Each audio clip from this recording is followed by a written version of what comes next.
साईं तेरे चरणों में कोटि प्रणाम।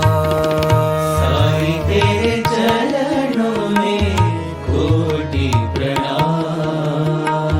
साईं तेरे चरणों में कोटि प्रणाम।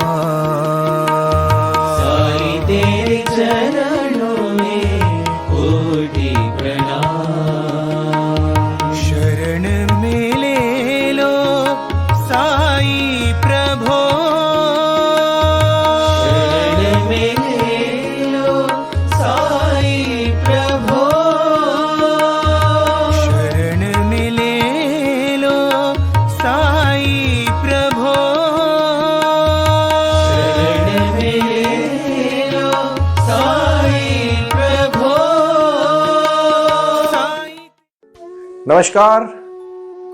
साई वाणी प्रारंभ करो, जारी रखो। एक विचारधारा, एक शक्ति, एक भक्ति। और आज का बालाजी जी, इसका स्पेशल एक टाइटल बनाइए, जीवन में कैसे कोई समस्या का सामना करें। क्योंकि आज का प्रश्न खासकर पूछा है महाराष्ट्र के अमरावती के यूनिवर्सिटी के मेरे एक मित्र प्रोफेसर हैं दीवार सर। उन्होंने का पूछा है कि सुनील जी, मैं बहुत पढ़ा हूँ लेकिन फिर भी जीवन में कोई समस्या आती है तो मैं उसको हल नहीं कर पा देता हूँ। प्रोफेसर मदन कुमार दीवार सर, मैं एक आपको छोटी सी याद दिलाना चाहता हूँ। रूमी ने कहा था, yesterday I was clever, today I am wise. मैं कल समझदार था, मैं आज होशियार हो गया हूँ। कल मैं होशियार था, आज मैं समझदार हो गया। जो मैंने कहा इसका रीजन ये है, कारण ये है कि कोई भी शक्ति, जब लोगों को लगता है कि हम 4 किताबें पढ़े हैं तो हम बहुत पढ़े हैं। पैसा कमाने की अकल होगी, जीवन में कुछ नौकरी करने की समस्या होगी या कुछ उसके बारे में काम होगा तो हम सब सीख जाएंगे। लेकिन जो रोजमर्रा की जिंदगी है, जो अपने आपसी संबंधों से, अपने विचारों से, अपने मन से, अपनी शक्ति से, क्योंकि मन एक इंद्रिय जिसको भी काबू करना है उसको बहुत अच्छी तरह से पहले मन को समझना पड़ेगा। और वो जब मन आप समझ लेते हो ना, तो आपको किसी भी चीज के बारे में कोई दिक्कत नहीं आती। ये मैं आपको दावे के साथ कह सकता हूँ। अत्र शूरा महेश्वासा भीमार्जुन समायुधि युधानो विराटस्य द्रुपदस्य महारथ। जब हमारे जीवन में कुछ ऐसे लक्ष्य होते हैं कि जिन्हीं लक्ष्यों के प्रति हम सजग नहीं होते। आपने कहा कि मैं बहुत प्रोफेसर हूँ, डॉक्टर हूँ, पढ़ा लिखा हूँ, अच्छे खासे कमा लेता हूँ, घर भी चलता है, सब ठीक है, लेकिन कभी कभी दुखी हो जाता है और मन बहुत दुखी हो जाता है। मैं निगेटिव फील करता हूँ और ऐसा लगता है कि अभी सब कुछ खो दिया। ये आप अकेले की दीवार सर समस्या नहीं है। ढेर सारे, आप तो प्रोफेसर है, खैर आपको गवर्नमेंट की नौकरी है, आप अच्छी तरह से चल लेते हैं, उसी समय को आप कवर भी कर लेते हो। लेकिन कितने मेरे भाई बहन हैं, मैंने देखा कि वो ऐसे समय में जिंदगी का कुछ गलत फैसला भी उठाते हैं, सुसाइड तक लोग पहुंचते हैं। वो एक टाइम होता है, वो एक मोमेंट होता है, उसको पाने के लिए आज का जो है समस्या से कैसा सामना करें, इस विषय में मैं आपको दावे के साथ कहना चाहता हूं कि साई वाणी आप सुनिए। प्रारंभ करो, जारी रखो, ये कोई नारा नहीं है, ये जीवन का फल है। इसी फल को अगर पाना है तो आपको चलना पड़ेगा। शब्द बहुत आसान है भाई और बहनों, लेकिन किसी भी चीज के लिए, दिवाली के दिन, धनत्रयोदशी के दिन, वसु बारस के दिन, आज मैं और मेरा सहयोगी बालाजी, हम ये आप लोगों के लिए मेहनत करके वीडियो क्यों बना रहे हैं। बहुत सारी जगह पे मुझे निमंत्रित किया जाता है, मैं वहाँ गेस्ट होता हूँ, वहाँ भी बोलता हूँ, लेकिन सब भीड़ भाड़ में उनका कुछ पर्सनल चीज आती है। मैं नहीं चाहता कि साई वाणी में कुछ व्यर्थ की बातें हो। साई वाणी अपने जीवन को दिशा देने का काम करने वाली वाणी है और इसके लिए मैं जीवन भर कटिबद्ध हूँ। मेरे शब्द से आपको जीवन में अगर कुछ प्रकाश आता है तो उससे ज्यादा खुशी मुझे और कुछ नहीं है। आएंगे लोग, मिलेंगे, अपने जीवन की समस्याएं साझा करेंगे।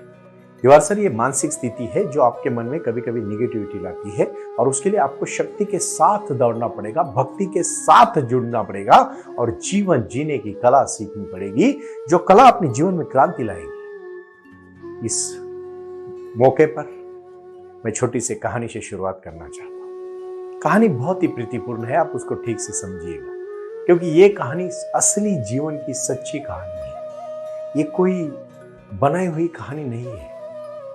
हमारे देश में जितने भी लोक नेता हुए, जितने भी नेता हुए, जितने भी अभिनेता हुए, जितने भी उद्योजक हुए, जितने भी महान हस्तियां बनी, वो सब स्ट्रगल से, जीरो से लेके जमीन से लेके जुड़े हैं और जमीन से ऊंचाई तक का जो सफर, अर्श लेके फर्श तक का जो सफर है, उन्होंने मेहनत और लगन से किया है। उन्होंने प्रवास का आनंद लिया है। वो पहुंचने की जल्दबाजी नहीं थी उनको, और मुझे भी वैसा है। मुझे पता है मुझे कहां पहुंचना है। साईं बाबा ने जो मुझे आशीर्वाद दिया है, वो आप सब लोगों की जिंदगी में प्रकाश डालने के लिए मुझे समय लगेगा। मैं मेरी पूरी जिंदगी और लक्ष्य देना चाहता हूं। साईं वाणी का प्रारंभ करो, जारी रखो। भाई और बहनों, खुल के जियो। कोई चीज जबरदस्ती से मत करो, और किसी भी चीज से डरो मत। मैं आज आपको दावे के साथ कह सकता हूं, किसी भी चीज से डरो मत। जिंदगी में जो होने वाला है ना होने वाला है। देखो, गलत काम मत करो, गलत राह में मत चलो, गलत दोस्तों को मत पालो। और आप अपने जीवन में जब सही रास्ते से चल रहे हो, तो साईं बाबा एक कहते हैं, साईं इतना दीजिए जामे कुटुंब समाए, मैं भी भूखा ना रहूं, साधु भी भूखा ना जाए। हमारे जीवन का यही तो लक्ष्य है। कुदरत हमें सिखाती है। कुदरत, ये कहानी आप ठीक से सुन लीजिएगा, बहुत ही प्रीतिपूर्ण कहानी है। पुराने जमाने में राजाओं के घर में जब बच्चे पैदा होते थे तो आनंद मनाया जाता था, और एक एक राजा को 3-3, 4-4, 5-5 बच्चे होते थे। तो सभी, एक राजा को 3 बच्चे थे, और तीनों बच्चे एक गुरु के आश्रम में पुत्र मित्र वदा चरित्र। उस समय की जो परंपरा है उसको जानो। भारत एक ज्ञान का भंडार है। हम इतने ऐसे ही लोग नहीं है जो खा पी के सोते हैं जीते। ऐसे नहीं बनता देश, ऐसा नहीं बनता विश्व, ऐसे नहीं बनता समाधान, ऐसे नहीं बनता मानवता। मेरा लक्ष्य है कि मैं ध्यान को लाने से पहले उस इंसान को तैयार करना चाहता हूं, उस इंसान की शक्ति को तैयार करना चाहता हूं, उस इंसान की भक्ति को तैयार करना चाहता हूं, नियत को तैयार करना चाहता हूं, मानवता को तैयार करना चाहता हूं, समर्पित भाव से जीवन जीने की कला। यही मेरे जीवन का लक्ष्य है। शांति से, सुख से, समाधान से, प्रसन्नता से, आनंद से, और सच कहूं, प्यार से। एक ही शब्द है भाई और बहनों, वो है प्यार। लोगों को लोगों तक जोड़ने की कला एक शब्द में है, और उस शब्द का नाम है प्यार। लगन, सच्चाई, मेहनत, अपनापन, जूझने की कला, शक्ति की कला, भक्ति की कला। और वो भक्ति है ध्यान, भक्ति है साधना, भक्ति है तपश्चर्या, भक्ति है योग, भक्ति है प्राणायाम, भक्ति है क्रिया, भक्ति है ध्यान, भक्ति है साधना, और कुछ नहीं। तीनों बच्चे गुरु के पास शिक्षा लेने के लिए जाते हैं, शिक्षा लेते हैं। 5 साल तक शिक्षा होने के बाद तैयार होते हैं, और गुरु का आशीर्वाद लेके वापस गुरु से प्रणाम करके निकलते हैं। गुरु उनको 2 चीजें सिखाते हैं, और कहते बच्चों सब सिखाए, एक चीज बाकी है, मैं आखिरी में सिखाऊंगा। 5 साल हो जाते हैं, गुरु बोलते ही नहीं कुछ। उनको लगता है अभी और कब सिखाएंगे। तो एक जाके पूछता है कि मैं कब आप सिखाना चाहते हो। गुरु जी बोलते हैं अभी नहीं, अभी आप चले जाओ, आप सब हो गए हैं, वो मैं बाद में आपको बुलाऊंगा, आप अभी चले जाना। गुरु का आदेश समझ के तीनों बच्चे खुशी खुशी निकलते। गुरु अपने 2 हेर उनके पीछे ध्यान के लिए भेजते कि क्या करते जरा देखो। शाम को होते होते लोग, जब तीनों भाई बड़े होके अभी घर जाना, उधर उस समय बहुत तपश्चर्या थी, कड़ी तपश्चर्या के बगैर कुछ नहीं मिल रहा। अपने को क्या है ना, अपने को बहुत इजी चाहिए। एक छोटी सी कहानी है, उसके पहले मैं कहूंगा। एक बार एक पाथरवट जो मूर्तियां बनाता है, वो जंगल से गुजरता है, और उसको 1-2 मूर्तियां, बहुत अच्छी मूर्ति एक बनानी होती है। वो पत्थर ढूंढते चलता है, उसको एक बड़ा पत्थर दिखता है। वो पत्थर को लेता है तोड़ने के लिए, तो पत्थर अंदर से चिल्लाता है, मुझे मत मारो, मुझे मत मारो, मुझे ये जो आप जो पत्थर को मारते हो तो हथौड़ी से, तो मुझे दर्द होता है। वो सुनता है, अरे पत्थर नहीं बोल रहा है, तो छोड़ देता है। कहानी है, समझ लीजिए, अर्थ समझना महत्वपूर्ण है। और फिर वो आगे चला जाता है। जैसे ही आगे चला जाता है, दूसरा वैसे ही पत्थर उसको दिखता है। उस पत्थर को लेता है और मूर्ति बनाने को शुरू करता है। वो पत्थर शांति से सह लेता है। 9 साल से लेके 6 साल से लेके 19 साल तक, 20 साल तक, 22 साल तक की जो लड़ाई है, सहना पड़ेगा। सह लो। जब मूर्ति बनेगी ना, तो लोग पूजा करेंगे, याद रखना। यूपीएससी, एमपीएससी करने वाले बच्चे जब मेहनत करते हैं ना, मोबाइल पे, चैटिंग पे, व्हाट्सएप पे, ब्यूटी पार्टीज नहीं करते ना, मेहनत करते हैं, फिर अधिकारी बनते हैं, पूरा जिंदगी जी लेते हैं खुशी से। तब मजा करते हैं ना, माँ बाप को फंसा के जिंदगी भर सजा काटते हैं। मैं बात कहना चाहता हूं, ठीक से सुनो। और फिर जब वो आते हैं, मूर्ति बनती है, तो वो जो राजा खरीदता है मूर्ति उसके मंदिर में रखने के लिए, फिर राजा बोलता है मुझे और एक पत्थर भी चाहिए जहां लोग नारियल फोड़े। तो पत्थर भी लेता है एक, वो जो पहले और पत्थर ने बोला होता है मुझे मत मारो। फिर एक मूर्ति का जो मूर्ति, दोनों पत्थर, एक की मूर्ति बनी, उसके दुग्धाश्रम होता है, लोग आशीर्वाद लेते हैं, और दूसरे के ऊपर लोग नारियल फोड़ते हैं। जिसने शुरू में तकलीफ कही, मेडिटेशन में जाने से पहले कभी कभी आपको तकलीफ होगी, बैठोगे घुटने दुखेंगे, कमर दुखेगी, मन नहीं करेगा, अरे क्या है ये, कैसे बैठ के क्या होता है, विचार तो बहुत आते हैं, पहले कम आते हैं, उस बाद में ज्यादा आते हैं, आएंगे, आने दो, एक दिन आएगा, उससे पार हो जाओगे। और जब उससे पार हो जाओगे ना, तो जिंदगी जियोगे खुशी से, मस्ती से, अपनी मस्ती से जिंदगी जियो, बिना डर की, बिना चिड़चिड़ की, बिना थकावट की, बिना रुकावट की, एक रफ्तार होगी आपकी जिंदगी की। और ये साई वाणी देती है। आओ जुड़ो, साई वाणी भक्ति है, साई वाणी शक्ति है। और इसलिए मैं कहता हूं, ये धर्म क्षेत्र है, धर्म क्षेत्रे कुरुक्षेत्रे समवेता युस्वा मामका पांडवा शैव किम कुर्वत संध्या। वो आए और आकर चले गए, मौन रहे और कुछ कहे गए। कुछ था जो बिन बाटे ही बढ़ गया, जल उठे दिए और अंधेरा छट गया। ये जीवन जीने की कला है। इस जीने की कला को आप समझो, शांति से उसको आजमाओ। भाई और बहनों, ये बात आप ठीक से समझ लीजिएगा। और फिर तीनों बच्चे घर पहुंचते हैं, पिताजी भी खुश होते हैं। और पिताजी अभी थके गए होते हैं, तो बोलते हैं अभी कौन राजा बनेगा, तीनों भी काबिल बच्चे हैं, बहुत होनहार बच्चे हैं। वजीर कहता है महाराज, आप उनको छोटे छोटे गेहूं देके, एक एक मुट्ठी गेहूं देके आप 2 साल के तीर्थ यात्रा के लिए चले जाओ, फिर बाद में तय करते हैं। और फिर राजा वैसे ही करता है। पहला बच्चा सोचता है, गुरु ब्रह्मा गुरु विष्णु गुरुदेव महेश्वरा गुरु साक्षात परब्रह्म तस्मै श्री गुरुवे नमः। और गुरु का आशीर्वाद लेके वो सब चावल को मुट्ठी में एक लेता है, एक सोने की डब्बी बनाता है, उसमें रख के कबर्ड में रख देता है।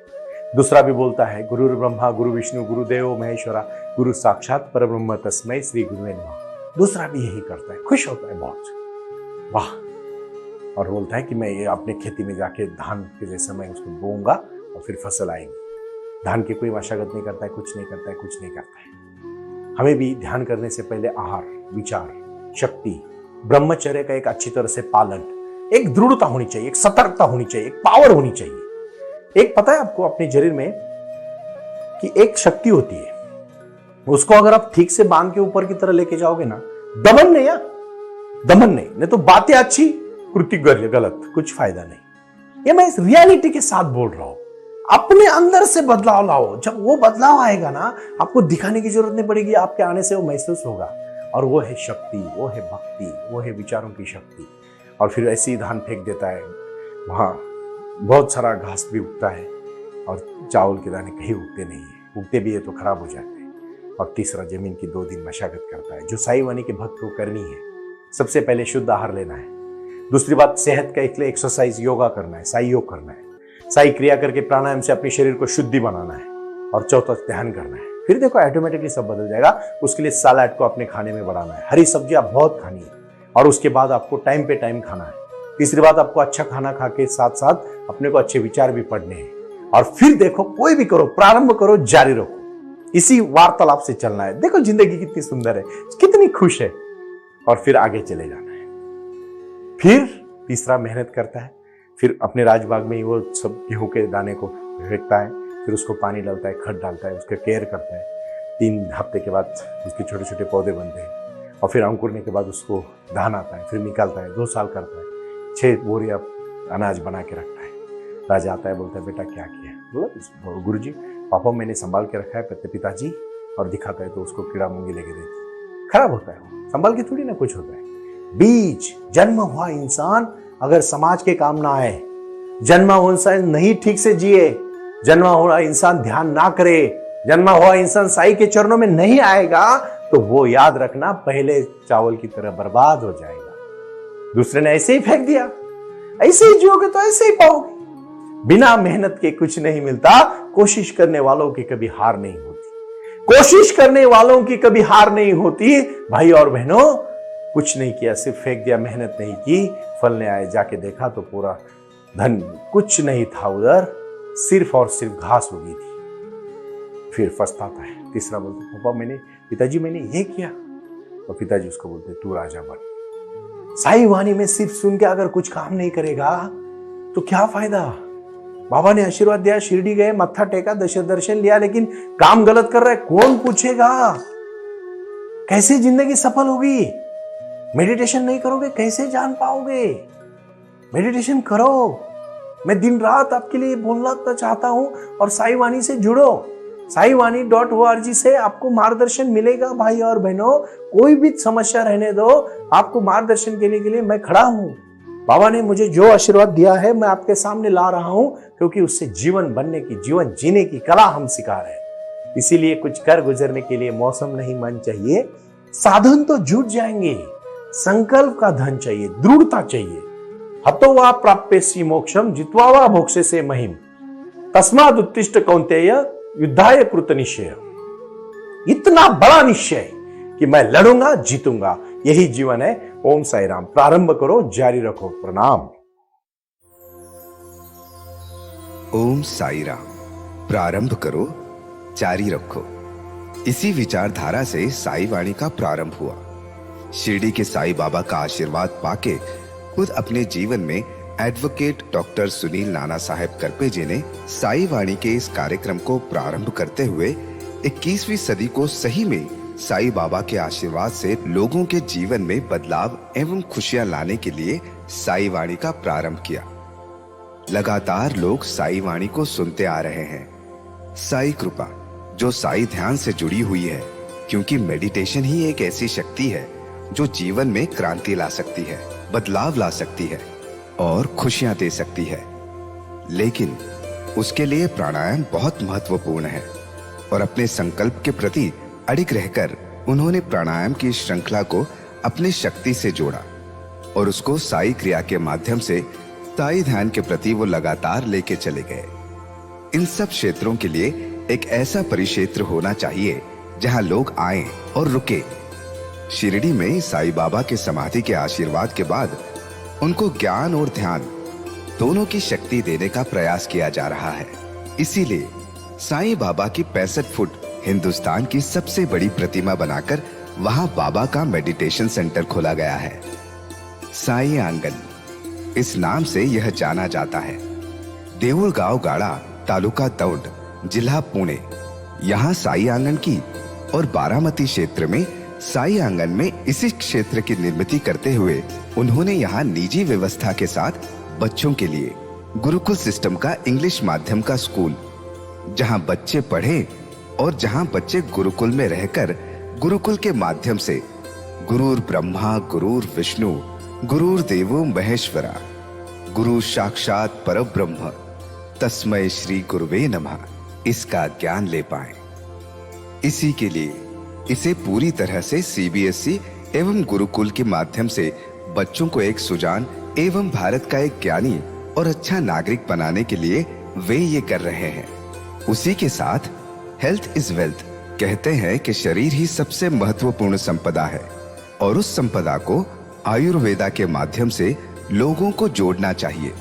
इसीलिए उन्होंने यहाँ साई वाणी आयुर्वेदा हॉस्पिटल की भी निर्मित की है और उस कार्य के लिए वो पूरी तरह जुड़ चुके हैं। पूरे विश्व से लोग साई क्रिया और साई ध्यान के माध्यम से जुड़ रहे हैं और इसीलिए उन्होंने साई वाणी trust.org इस ई कॉमर्स की भी स्थापना की है। इस ई कॉमर्स के माध्यम से हजारों करोड़ों भाई बहन को उन्होंने व्यापार करने के लिए प्लेटफॉर्म दिया। उनकी कला, उनकी क्षमता, उनका ज्ञान लोगों तक पहुंचाने के लिए साई वाणी trust.org बहुत बड़े लेवल पर महत्वपूर्ण प्रयास कर रहा है। इसीलिए यहाँ आए। ये बाबा की नगरी है। यहाँ बाबा का विज्ञान, बाबा का आशीर्वाद एडवोकेट डॉक्टर सुनील नाना साहेब करपे जी के साथ लोगों तक पहुंच रहा है। हमसे जुड़े रहने के लिए आज ही साई वाणी के ऑफिशियल यूट्यूब चैनल को सब्सक्राइब करें या अधिक जानकारी के लिए संपर्क करें 9604050607। ओम साई राम। प्रारंभ करो, जारी रखो।